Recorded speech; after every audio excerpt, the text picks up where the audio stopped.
Siguiendo con la programación de hoy, tenemos con nosotros a Jaroslava Marešová, que se conecta desde Praga, República Checa. Nacida en Vyšší Brod, República Checa, estudió Filología Hispánica en la Universidad Carolina de Praga, donde se doctoró en 2016 con una tesis sobre relaciones de naufragios en español y portugués. Desde 2016 es profesora asistente de Literatura Hispanoamericana y Española en el Departamento de Lenguas Románicas de la Universidad Técnica de Liberec. Se especializa en la literatura de los siglos XVI y XVII y en el cuento hispanoamericano. Ha publicado artículos sobre Cervantes, Cabeza de Vaca o Josefina Pla. Ha traducido al checo Los naufragios de Cabeza de Vaca, Andanzas y viajes de Pero Tafur e Infortunios de Alonso Ramírez de Sigüenza y Góngora. En la pandemia, cuando estábamos todos encerrados, que no podíamos salir, buscando en internet, encontré una profesora checa que hablaba de Ezequiel Martínez Estrada, Silvino Campo, y yo dije, qué lindo lo que hace esta señora. Una persona joven que hablaba muy bien, muy agradable. Claro, después supe, hablando con ella, que eran sus clases, las clases que ella da en la universidad en español, en República Checa, en el momento de pandemia, donde estaban un poco en la misma situación que nosotros. Y eso es lo que me llevó a invitarla. Y bueno, estamos encantados de tenerte con nosotros, Jaroslava. El tema que Jaroslava nos ha propuesto es Los cuentos de Martínez Estrada, un acercamiento a su poética desde Chequia. Así que, por favor, con nuestro agradecimiento, te doy la palabra. Bueno, buenas tardes. Muchas gracias, Néstor, por la amable presentación y sobre todo por invitarme a participar en este encuentro. Es un placer. Me gustaría estar allí con ustedes, pero no ha podido ser. Quizá en otra ocasión. Igualmente es un placer así de manera virtual. Igualmente. Bien, entonces, como ya se ha dicho, voy a hablar sobre los cuentos y sobre tu poética, concentrándome un poco en algunas observaciones de cómo los checos leen o leemos los cuentos de Martínez Estrada. Y en mi charla voy a hacer como tres bloques. Primero quiero explicar un poco en general cuál es la presencia de Martínez Estrada en Chequia. Luego hablaré sobre la poética y luego haré algunas observaciones sobre cómo los checos han leído los cuentos de Martínez Estrada. Voy a compartir un par de points. Sí. Entonces, en cuanto empiezo con la presencia de Martínez Estrada en Chequia. Entonces, bueno, lo primero que hay que decir aquí es que desgraciadamente no está traducido. Solo es la excepción. La única cosa que está traducido es una parte de radiografía del pan, pero nada más que yo sepa. Entonces, evidentemente, el público es restringido porque lo lee la gente que habla castellano, ¿no? y que pueden leer en castellano. Entonces, queda un poco restringido al ámbito universitario y académico, a los hispanistas checos y a los estudiantes de español, de filología hispánica, por ejemplo, ¿no? Entonces, pues la lectura se tiene que hacer en original. Pero, sin embargo, quiero mostrar algunas obras en las que Martínez Estrada es mencionado. Es bibliografía checa, que solo lo muestro como un ejemplo porque me parece interesante,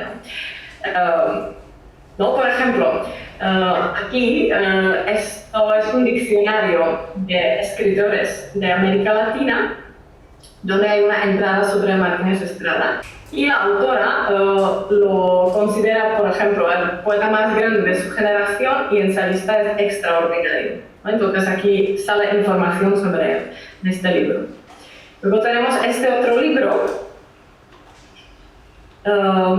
que es una antología de ensayos latinoamericanos, donde sale la traducción, la única traducción que existe, es una parte de Radiografía de la Pampa.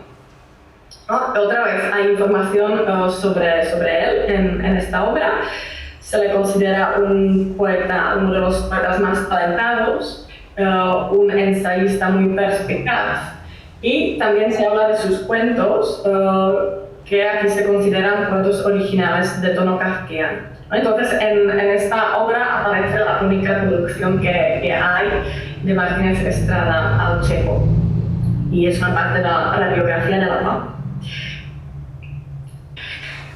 Entonces, hay otra obra escrita en castellano por una profesora checa, que es especialista en el ensayo, y ella dedica un capítulo de este libro a hablar sobre Martínez Estrada como lector de Kafka, ¿no? Y también lo compara con Borges y bueno, pues hace una especie de comparación de los tres, Martínez Estrada, Borges y Kafka.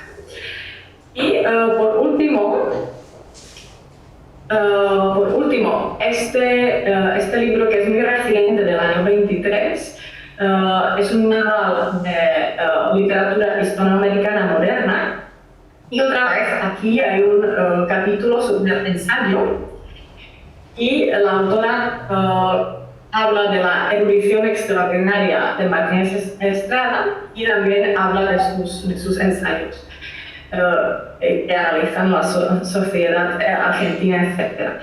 Entonces se ve que sí que se habla de Martínez Estrada en los libros checos, ¿no?, que se escriben aquí, pero sale más bien, menciona más bien como ensayista y como poeta, pero no tanto como autor de cuentos, ¿no? Entonces, todavía aquí, digamos, la figura del ensayista eclipsa a la figura del poetista, del autor de narraciones.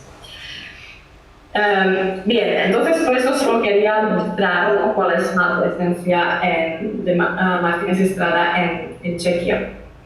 Y bueno, ahora refiriéndome a la poética de sus cuentos, pues voy a hacer una breve así navegación en sus textos y voy a intentar un poco demostrar, hablar de algunos motivos recurrentes en sus cuentos. Entonces, yo en su obra narrativa veo dos vertientes. Los cuentos, y ahora estoy parafraseando a Piglia, los cuentos sin salida, donde se acumulan desgracias y desdichas, y otros cuentos que son muy distintos y que yo llamo los cuentos líricos, ¿no? Entonces son dos grupos bien distintos, ¿no? Los primeros dan cuenta de un mundo cotidiano pero condenado, ¿no?, como dice Ricardo Piglia otra vez. Los segundos se respira más paz y serenidad, ¿no?, y se ve la belleza del mundo, digamos. Así que son dos vertientes muy distintas.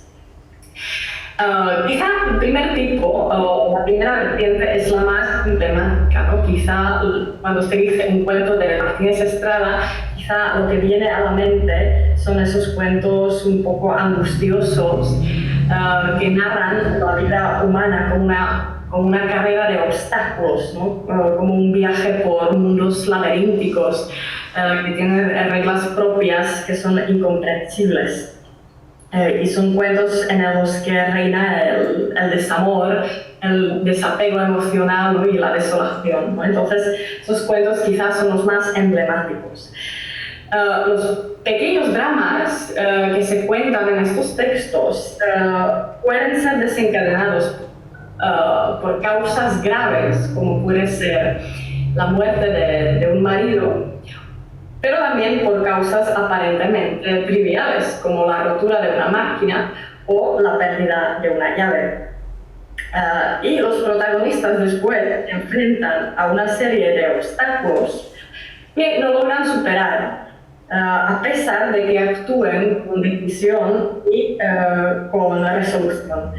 Como por ejemplo Rosa Inés en Viudez o Don Aparicio en La Cosecha. Entonces voy a tomar estos dos cuentos, Viudez y La Cosecha, como ejemplo para explorar algunos motivos y algunos elementos que me parecen típicos y importantes para la poética de estos cuentos. Y ahora voy a compartir algunas citas de los cuentos. Bien, entonces en el cuento Viudez, Rosa Inés ve a su marido y está sola. Y es fantástico como el autor lo describe desde las primeras frases del cuento. Estas son las primeras frases, ¿no? Solamente 3 personas fueron a ver a doña Rosa Inés por cumplimiento. Le dieron la mano sin cordialidad y pronunciaron las frases de condolencia rituales. Entonces, se nota desde las primeras frases que ella está sola y que nadie la va a ayudar, ¿no? Y a pesar de que ella a veces se llena de esperanza, cada nueva esperanza se va a frustrar y ella se va a ver sumergida en una soledad cada vez mayor. Incluso cuando en su casa irrumpen sus familiares que están celebrando el carnaval, le dan consejos, pero en realidad piensan en su propio provecho. Así que al final, y aquí otra cita, dice el texto, los familiares recogieron los vasos y el barril y se encaminaron a los coches. Entró Rosa Inés, pero nadie le hizo caso, como si no la vieran. Entonces ella es como si fuera invisible para ellos. La familia representa aquí el desamor, ¿no? El desapego emocional, como también pasa en muchos otros cuentos, por ejemplo, en el cuento La tos o en el cuento El tránsito. Y es muy interesante el elemento o motivo que Martínez Estrada incluye aquí para subrayar la desolación de la protagonista. Y es esa irrupción de mucha gente, ¿no? Que está celebrando algo y que están muy alegres, ¿no?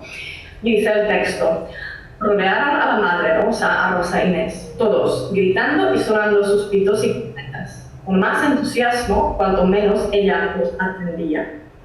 Entonces ese grupo que irrumpe allí y está celebrando de manera así un poco alocada subraya la soledad de la protagonista y también nos enseña la inhumanidad de los que celebran frente a un ser desolado y desamparado.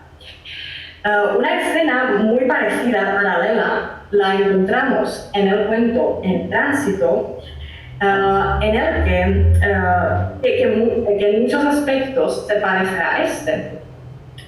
Allí, en el cuento El tránsito, la joven madre, que está muy sola y sin dinero, está esperando un tren, cuando en el andén irrumpe una boda, ¿no? Y también es una celebración así muy loca, ¿no? Y muy estridente, y ya por la confusión que se causa casi pierde a sus hijas. Entonces eso es un elemento recurrente. Otro elemento que se repite son escenas oníricas en las que la realidad cobra dimensiones de una pesadilla. Por ejemplo, aquí Rosa Inés en un momento se ve rodeada de vacas y no puede salir, ¿no? Porque los animales dan vueltas alrededor de ella, ¿no? Entonces dice el texto: golpeaba a la vez que profería gritos sin sentido, inarticulados, sin palabras, semejantes a mugidos, a ladridos, a chorros de voz que se le apagaban en la garganta. El movimiento de los animales se hizo más duro. ¿no? Entonces es una especie de pesadilla de la que ella no puede salir, ¿no? Al final sale, pero como una realidad distorsionada, ¿no? que cobra dimensiones del pesadilla. Otra vez, en el cuento En Tránsito, la joven madre a veces se ve rodeada por la neblina y no ve nada, no ve nada a su alrededor. Entonces, otra vez, son escenas así como oníricas de pesadilla. Así que yo también diría que esto es un elemento de la poética de los cuentos muy importante. Si miramos el cuento La cosecha, el drama aquí se desencadena por una causa aparentemente insignificante. La máquina se rompe, ¿no? Las primeras frases del cuento dicen: la cosechadora se descompuso de nuevo.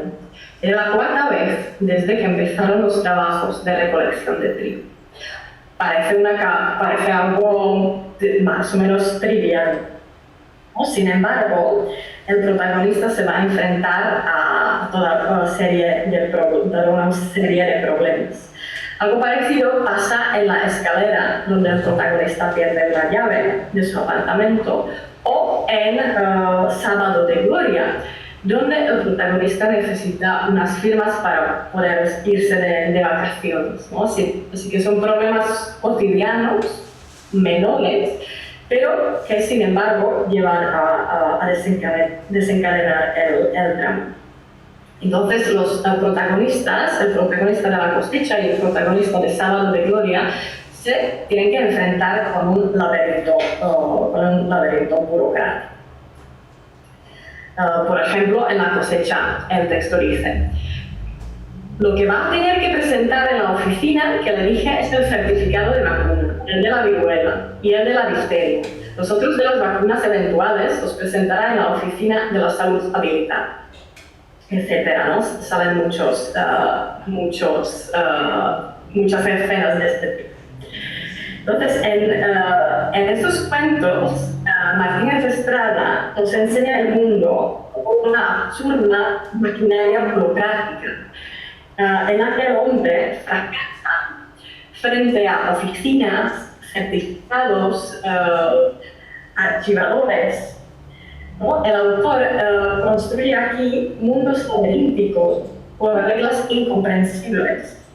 Y no son oficinas. Lo mismo pasa con el hospital del cuento Examen sin ciencia. También es un mundo propio laberíntico que tiene reglas que no se entienden. Es la imagen, lo que vemos aquí es la imagen distorsionada de nuestro propio mundo. Y esa imagen quizá angustia al lector más, justamente porque es un mundo perfectamente reconocible, es un mundo que reconocemos, pero es una imagen distorsionada, agrandada, ¿no? Exagerada. Entonces causa angustia ese laberinto burocrático. Y esta maquinaria burocrática lo que hace con el hombre es deshumanizarlo, ¿no? Lo humilla. El hombre aquí es examinado, medido, humillado y se transforma en un objeto. En La cosecha me gusta esta cita, por ejemplo, que dice: a usted le corresponde el 122. Recuerden, usted es el 122. ¿No? Entonces el hombre aquí, el protagonista aquí, se ve transformado en un número. También le pasa al protagonista de Examen sin conciencia que en el hospital es sometido a toda clase de humillaciones y mediciones y observaciones. O en el cuento Juan Florido, padre e hijo minervistas, hay un personaje que es el vecino de la familia Florido, que no se presenta con su nombre, sino con un número. Cuando se presenta dice: soy del 135. ¿No? Se presenta con el número de su habitación en el conventillo. ¿no? Entonces el hombre es deshumanizado, se convierte en un objeto o a veces en un número. Evidentemente, aquí podemos pensar en la influencia de Kafka, por el que Martínez Estrada sentía admiración y expresaba el impacto que le causó la lectura de Kafka. Estos cuentos de desamor y angustia recuerdan realmente el universo laberíntico y angustioso de Kafka, con personajes sin nombre que luchan y fracasan en un mundo cotidiano, pero misterioso y absurdo y incomprensible. Don Aparicio en La cosecha o Julio Nievas en Sábado de Gloria se enfrentan a obstáculos como, por ejemplo, el protagonista del Castillo, de la novela Castillo de Kafka, ¿no? De manera bastante parecida. O, por ejemplo, Cireneo Suárez, del cuento Examen sin conciencia, está condenado a una operación y no sabe muy bien por qué, no sabe muy bien la causa.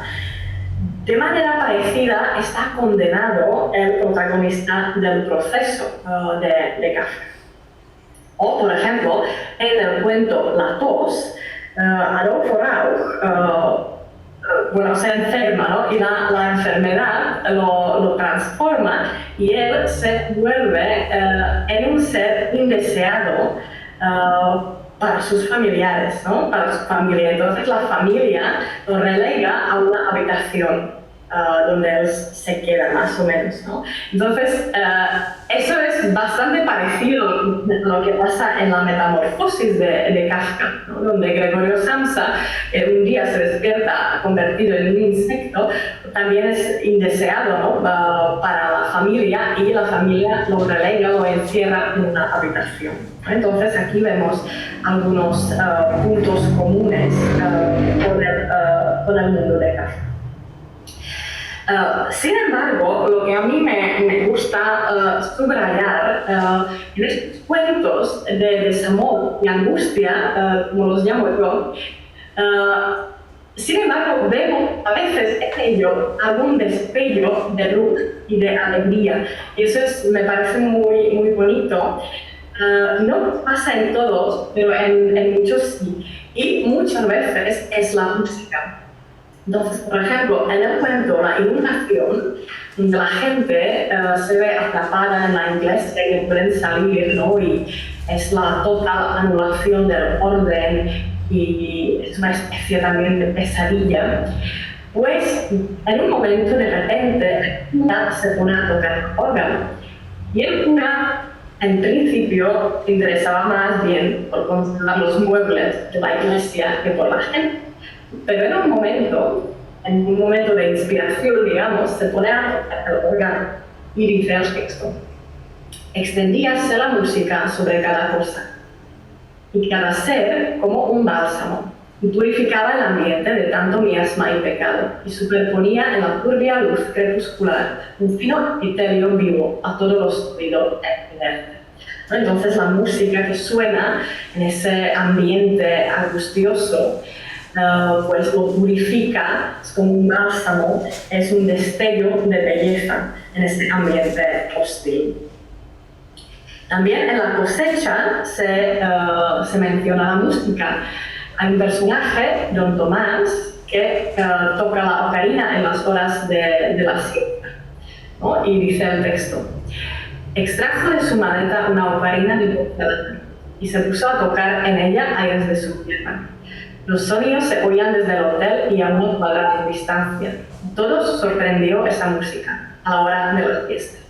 Entonces también en este cuento hay un pequeño destello de luz, ¿no? Y lo trae la música que toca Don Tomás en el pueblo en las horas de la siesta. O, por ejemplo, en el cuento Juan Florido, padre e hijo minervistas, también la familia Florido toca y canta, el padre toca el laúd y lo acompañan con canto. Entonces, el vecino de la habitación 135 en un momento les dice esto, ¿no? Lo dice el texto. Los domingos yo me pasaba las horas cuando cantaba los domingos. Sabe que era lindo. Entonces, otra vez, la música trae una luz, belleza a ese ambiente bastante hostil, donde hay muchos conflictos y donde pasan muchos dramas. Y no solo es la música. En el cuento La escalera, que me gusta mucho, son los gatos, ¿no? En la casa, los vecinos de la casa pues no se llevan muy bien, algunos se odian, otra vez hay muchos dramas, es un pequeño mundo en sí mismo, con sus reglas y con sus tragedias y sus dramas y sus historias. Pero los gatos que tienen una vecina parece que unen a la gente, ¿no? Y la vecina, por ejemplo, dice de ellos: lo entienden todo y estoy segura de que han entendido que usted les traerá alimento apetitoso. Si yo le contara hasta qué punto son inteligentes, no me lo creería. ¿No? A la vecina hablando de los gatos. Entonces, en ese ambiente también bastante hostil, los gatos traen algo de amor y algo de humor y cariño, ¿no? Son los que unen a la gente por el cariño, ¿no? Entonces, es curioso que en algunos cuentos que yo llamo de desamor y angustia, sin embargo, aparecen esos destellos de luz y de belleza. Y esto me lleva a hablar de los otros cuentos, ¿no? De la otra vertiente que he dicho al principio, que me parece que hay todos los vertientes. Y la segunda son los cuentos líricos.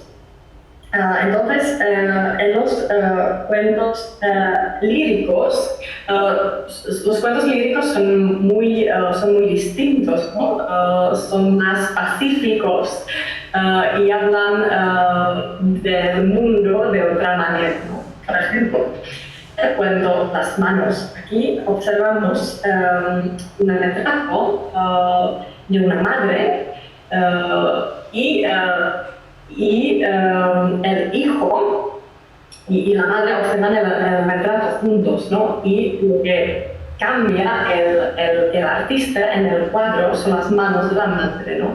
Porque no las pinta como manos cansadas por la vida, las pinta como manos más, digamos, más elegantes, ¿no? Sin embargo, el cuento no narra una tragedia o un drama, ¿no? Aquí el texto dice: es mi madre en una tarde de domingo, olvidada de sus quehaceres y de los disgustos que la vida y también yo le hemos dado durante 40 años. ¿Acaso sea la actitud de ociosa tranquilidad lo que me la presenta distinta? Y no sabría decir otra cosa, ¿no? Entonces, las manos cansadas de la mujer representan su vida de quehaceres y disgustos, ¿no? Y eso es lo que el artista cambia en el retrato. Pero el punto no nos narra la vida dramática de la mujer, no se nos cuenta un drama. El cuento es una especie de reflexión acerca del arte y acerca del poder de la representación y también acerca del amor entre el hijo y la madre. O, por ejemplo, el cuento Florisel y Rudolf. Es un cuento delicioso, ambientado en la Edad Media en Europa, en el que los amantes nobles, Florisel y Rudolf, superan una serie de obstáculos para verse por las noches y dedicarse a hablar, a estar juntos y también a jugar ajedrez. Aquí Florisel dice en el texto: gocemos de la serenidad del cielo estrellado, de esta brisa de felicidad que nos envuelve y de nuestro infinito amor. Entonces, y luego se ponen a jugar al ajedrez hasta la mañana.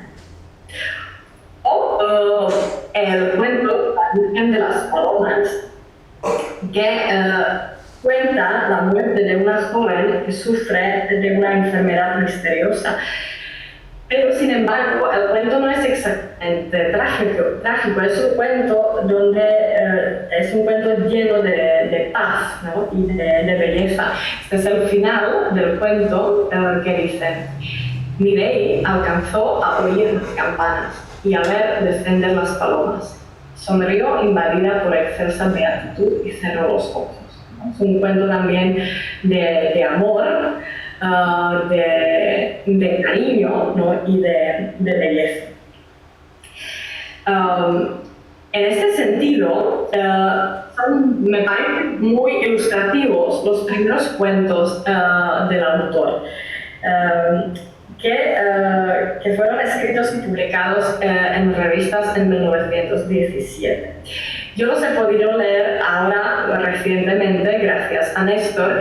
No los conocía antes y Néstor me ha hecho llegar los textos y los he podido leer. Y me parecen muy ilustrativos, ¿no? Y muy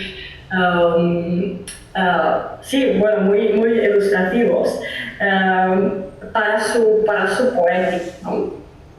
Por ejemplo, Ganuta, que me parece que ya se ha hecho la lectura del cuento, es un cuento bellísimo, de un desencuentro, ¿no? De una pareja que podían haber estado juntos estos dos, ¿no? El hombre y la mujer. Así que es un cuento sobre un desencuentro, pero también sobre el amor. Y es precioso el final del cuento, donde el hombre se encuentra con el hijo de la mujer que podía haber amado, ¿no? Y dice el texto: profunda y silenciosamente miró en los ojos del joven, tímido, y acercó hasta la esencia de su alma su espíritu cansado. O, por ejemplo, el cuento Vidas Paralelas, en el que hay una pareja de ancianos que viven solos y llevan una vida bastante difícil, que podría parecer que va a ser parecido, ¿no? Como a otras vidas difíciles y dramáticas y crudas en otros cuentos del autor. Sin embargo, aquí los ancianos llenan esa vida de amor mutuo, de música y de lectura. Dice el texto, me parece preciosa esa cita: una existencia mil y mil veces más propia, más pertenecida, más íntima y profunda, se había elaborado en tal gran soledad, en tal gran amplitud de campo y cielo. El final misterioso del cuento sugiere que al final pasa algo trágico, ¿no? Porque los ancianos reciben una carta y luego el cuento al final nos dice que se encierran en la casa y no abren las puertas, ¿no? Entonces quizá han perdido al hijo o algo parecido, ¿no? No se explica en el cuento. Así que al final quizá este cuento tiene un final trágico, pero no se explica. De todas formas, este cuento me parece más parecido a los cuentos líricos que a los cuentos angustiosos. Entonces, mirando estos primeros cuentos del autor, quizá podríamos decir que desde el principio en la narrativa de Martínez Estrada existe este lado lírico, ¿no? Esta manera de ver lo bello del mundo. Pero que, claro, luego bajo circunstancias personales o políticas y también bajo la influencia de Kafka, Martínez Estrada empieza a ver y empieza a retratar también la otra cara de nuestro mundo, ¿no? La cara más angustiosa. Y esa cara, esa parte de nuestro mundo, esta dimensión de nuestro mundo, la sabe retratar de esa manera tan sugerente en sus cuentos de desamor y angustia. Entonces, esto ha sido en breve un poco mi manera de ver la poética de los cuentos de Martínez Estrada. He intentado resumir un poco los motivos que me parecen y los elementos que me parecen importantes y que se repiten. Bien, entonces ahora la pregunta, ¿cómo los checos leen sus cuentos, ¿no? Entonces, otra vez repito que los cuentos no están traducidos, así que tienen que leer en original, por lo tanto los pueden leer solo que pueden leer en castellano. Y yo en mis cursos intento hacer como propaganda, ¿no? de Martínez Estrada como cuentista, y siempre incluyo algunos textos suyos para comentar con mis estudiantes. Tengo un seminario especializado en el cuento hispanoamericano y suelo leer y comentar con los estudiantes el cuento La Escalera o también Sábado de Gloria. Pero además, para esta charla he hecho un pequeño experimento ahora en las últimas semanas y he releído con mis estudiantes y también con mis ex estudiantes, he releído algunos textos de él. La Escalera, Función de ilusionismo, Las manos y Garuta. Entonces, aquí he intentado recolectar observaciones, comentarios, ¿no? de la gente para ver un poco cuál es la reacción de los lectores checos ante los cuentos de Martínez Estrada. Entonces aquí voy a compartir ahora algunas observaciones.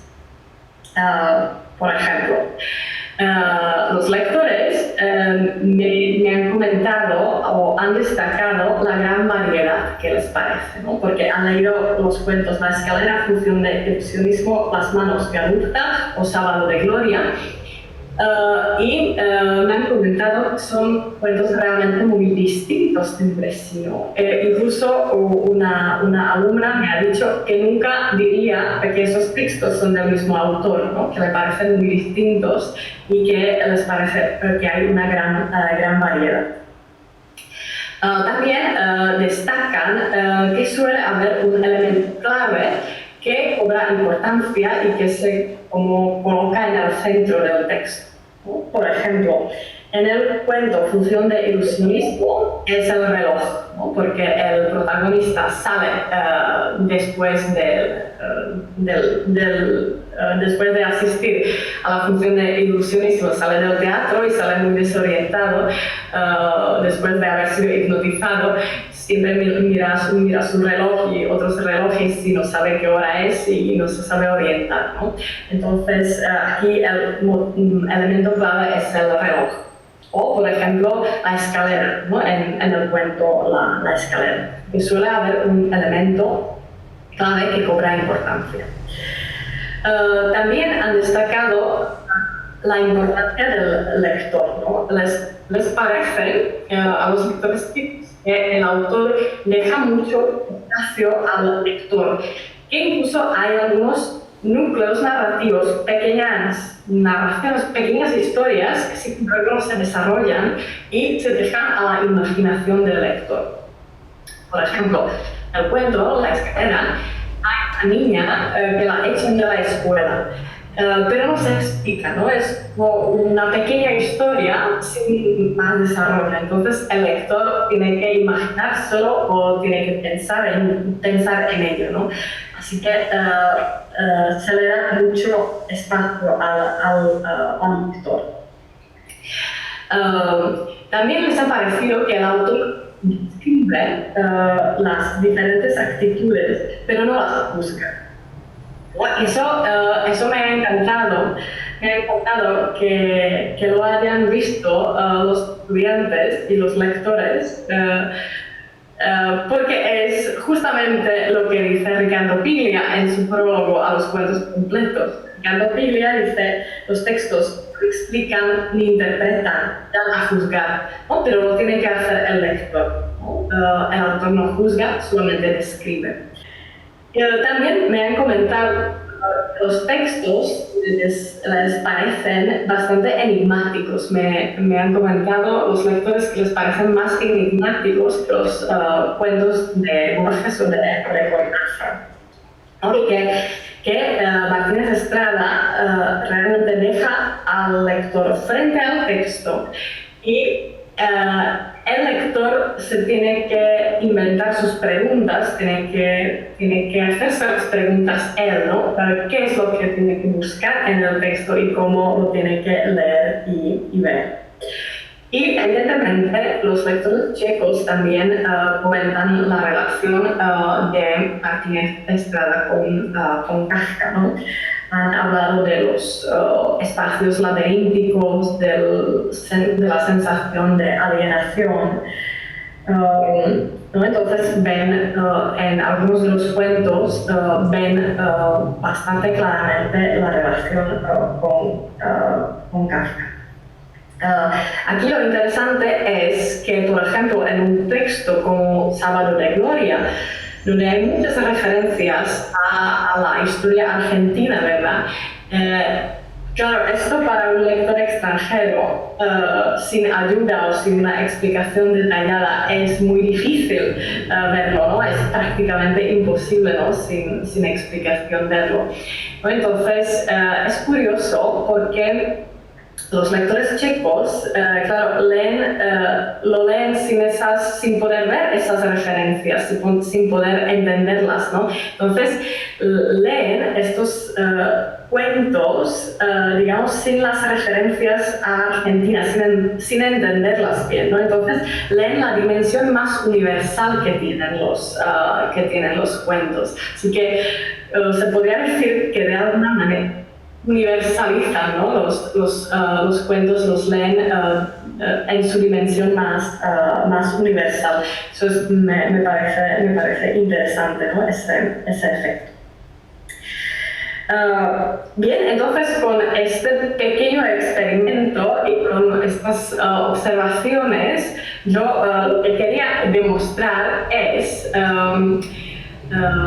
y voy a quitar ya el PowerPoint, lo que quería demostrar es que los cuentos de Martínez Estrada tienen un gran potencial, incluso hoy en día, ¿no? Unos 70 años, si cuento bien, después de la publicación, ¿no? De la mayoría de ellos, y en un sitio tan lejano, que está tan lejos de Argentina como es Chequia, ¿no? Entonces, sin embargo, a pesar de todo eso, me parece, por las observaciones y los comentarios de los lectores, me parece que tienen un gran potencial. Y bueno, con esto más o menos termino. Gracias.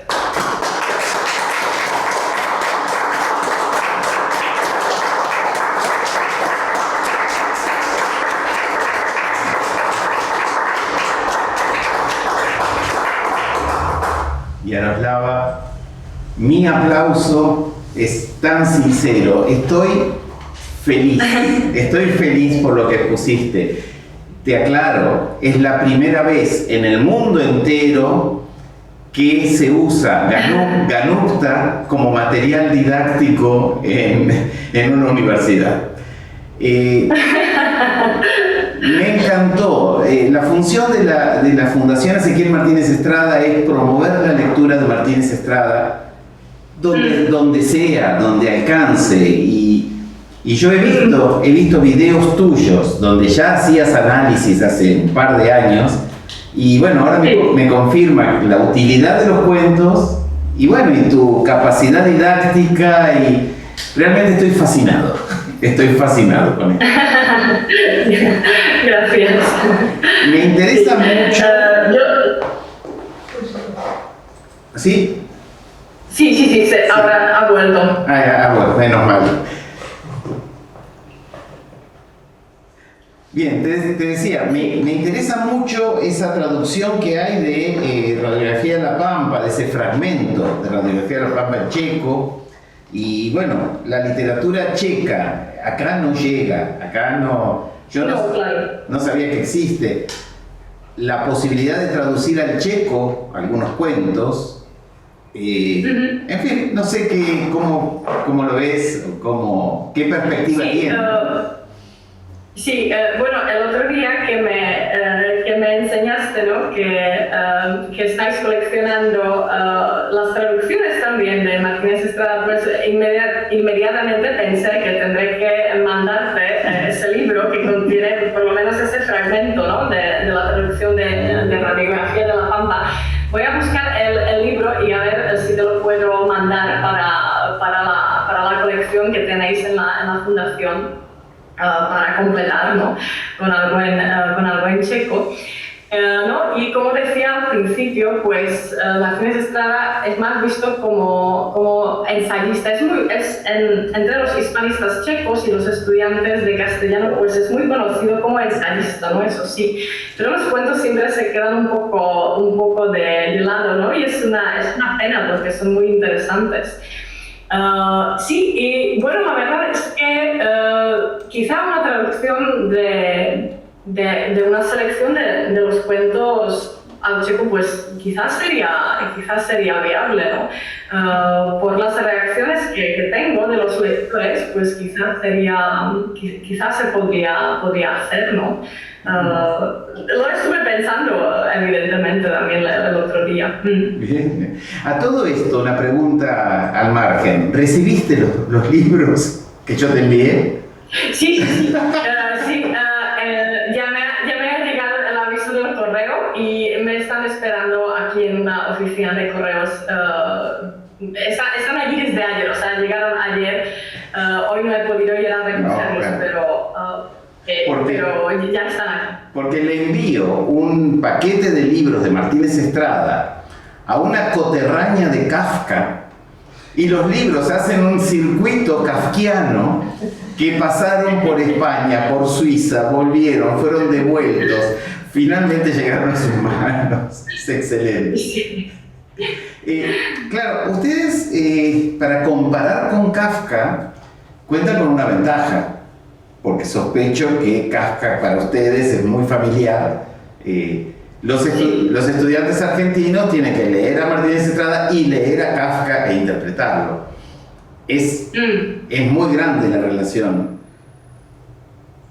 Sí, claro, para nosotros, claro, Kafka, bueno, pues todos los chicos más o menos lo conocen, han oído hablar de él, lo mencionamos, siempre decimos este es kafkiano, ¿no? Etcétera, ¿no? Luego, por otra parte, también es verdad que no todos los chicos han leído a Kafka, ¿verdad? Pero sí que se enseña aquí en las escuelas, incluso en los colegios y en los institutos, ¿no? Gente bastante joven leen algo de Kafka, ¿no? O sea, que sí que evidentemente aquí es importante y hay un conocimiento bastante general, ¿no? Así que en ese sentido, como dices tú, contamos con una ventaja. Y si en Chequia se lee a Martínez Estrada en español, te puedo asegurar que en Argentina no se lee a Kafka en checo.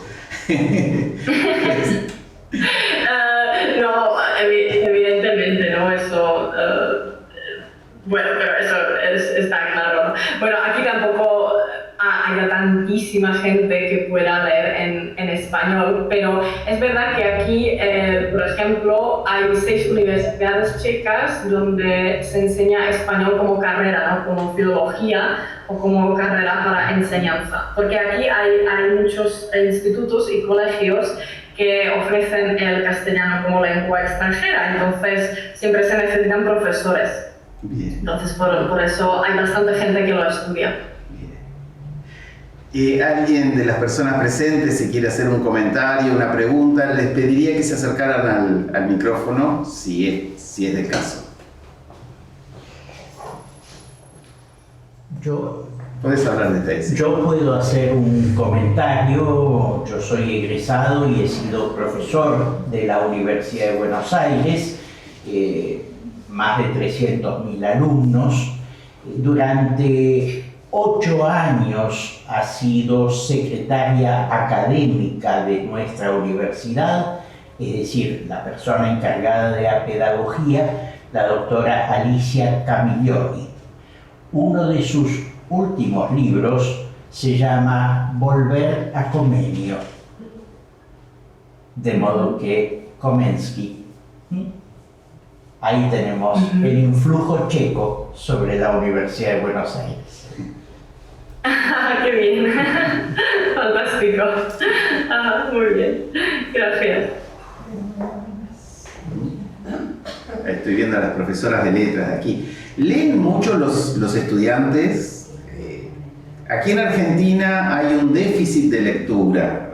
Muchas veces los profesores se quejan de que los alumnos no leen en profundidad, o si leen no analizan debidamente. ¿Los checos cómo son como alumnos? Bueno, yo creo que quizá es un poco parecido.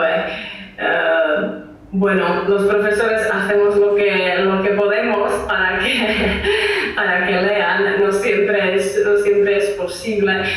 Bueno, yo tengo estudiantes que son muy lectores, ¿no? Y que leen muchísimo, y tengo estudiantes a los que les cuesta bastante, ¿no? O que leen solo lo estrictamente necesario y ya, ¿no? Entonces depende mucho. Yo creo que es un poco parecido quizá en todas partes, ¿no? Bueno. Yaroslava, quedamos en contacto, vamos a seguir intentando, y te agradecemos muchísimo esta participación. Realmente fue un aporte muy interesante, y bueno, me deja muy feliz en lo personal. Así que, a mí también. Muchísimas gracias y hasta luego. De nada, ha sido un placer. Gracias, en cualquier momento nos comunicamos.